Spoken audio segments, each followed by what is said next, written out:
అసలు ఆర్టిఫిషియల్‌గా ఉంటది.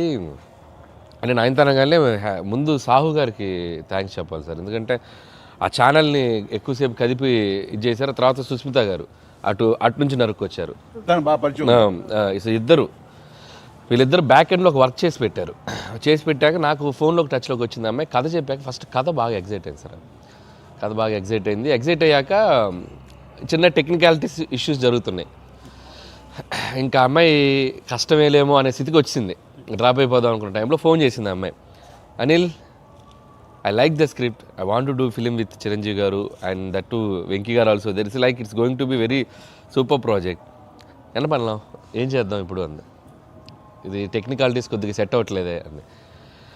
ఒక ఆప్షన్ ఉందండి, నువ్వేం చేస్తావు ఇప్పుడు నేను నో చెప్తే అంది. ఇప్పుడు నేను నో చెప్తే నువ్వేం చేస్తావు అంది. ఏముందండి, దృశ్యం సినిమా చూసారా మీరు వెంకటేష్ గారిది? ఆ సినిమా చూసి పడుకుంటాను. నేను నయనతారకి కథ చెప్పలేదు, నేను నయనతారని కలవలేదు, అసలు ఆ పలానా డేట్ రోజు నేను నయనతారతో ఫోనే మాట్లాడలేదు అని చెప్పి పడుకునేది. అమ్మాయి గట్టిగా నవ్వింది.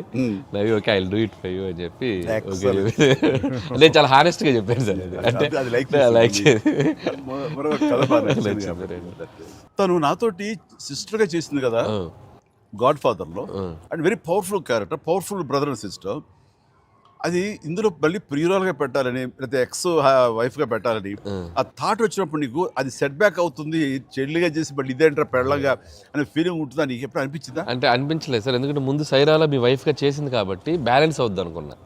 ఒకవేళ ఎవరైనా అడిగినా అక్కడ సైరా చూడవా వెళ్ళి అని మనం చెప్పొచ్చు కదా అని చెప్పి బ్యాలెన్స్కి ఒక సినిమా ఉంది కాబట్టి ధైర్యంగా వెళ్ళిపోయింది సార్. కానీ ఇది కొత్తగా తెలుసా, ఇప్పుడు రమ్యకృష్ణ ఉంది, చక్రవర్తి అనే సినిమాలు నాకు చిల్లిగా చేస్తాయి, తర్వాత మళ్ళీ ముగ్గురు మన ప్రియులు చేస్తారు. అలాగే రక్త సంబంధం అనే సినిమాలో రామారావు గారు సావిత్రి గారు అట్లా చెల్లిగా చేశారు. వాళ్ళు ఏ సినిమాకి ఆ సినిమాని సెపరేట్ కథ కరెక్ట్ గా సెట్ అయిపోయి కరెక్ట్ ఉంటే అసలు వాళ్ళేమి సినిమా రన్నింగ్ అవుతుండగా పాజ్ ఇచ్చి అప్పట్లో చేశారు కదా మళ్ళీ ఇదేంటి అనుకోరు. So that's very good cycle. నిజంగా అన్ని రకాల ప్రేక్షకులకి, అన్ని వర్గాల వాళ్ళకి, అన్ని అంటే పెద్దవాళ్ళ నుంచి చిన్నవాళ్ళ వరకు ఆల్ జనరేషన్స్కి ఈ సినిమాకి ఇంత కనెక్ట్ అయ్యారు. ఇంత అద్భుతమైన విజయాన్ని షైన్ స్క్రీన్కి, గోల్డ్ బాక్స్కి, అట్లాగే అనిల్ రావుపూడికి తనకు సెంటిమెంట్ అనుకుంటే తను కొట్టేస్తారు, మనం ఉన్నా లేకపోయినా అది వేరే, అది పక్కన పెట్టండి. సో వెంకీ గారికి మాకు ఇంత వెంకటేష్ గారిని రమ్మన్నాను, వచ్చింటారా?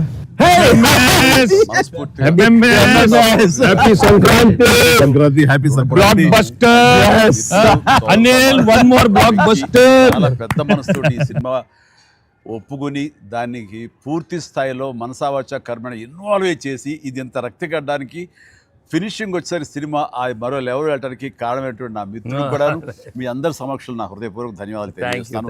అండ్ అనిల్, నువ్వు మాట అన్నావు లాస్ట్ షాట్ మా ఇద్దరి మీద నువ్వు తీసినప్పుడు, ఎంకి మళ్ళీ ఎప్పుడు మనం కలుద్దాం అంటే any time boss, whenever you say yes ready అన్నప్పుడు నువ్వేమన్నావు, ఆ లాస్ట్ డైలాగ్ వింటుంటే మళ్ళీ మీ ఇద్దరు కాంబినేషన్ ఒక సినిమా చేయాలని ఉందని అన్నావు కదా sir.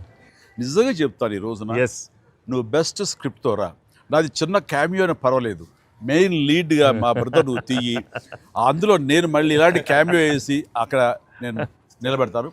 Yes, so bonus mega bonus లేదు ఫుల్ ఫ్లెడ్జ్డ్ ఈక్వల్ గా బెస్ట్ క్యారెక్టర్ ఇద్దరు చేస్తాడా, nothing like that. Any time.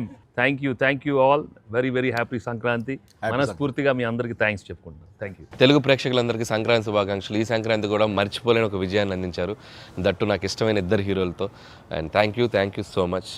Love you all. మా సినిమాని ఇంత లవ్ చేసిన ఆడియన్స్ అందరికీ very happy Sankranti. Thank you. Instagram shirt ఎక్కడ కొట్టుకొచ్చావు? Anil, one more block buster.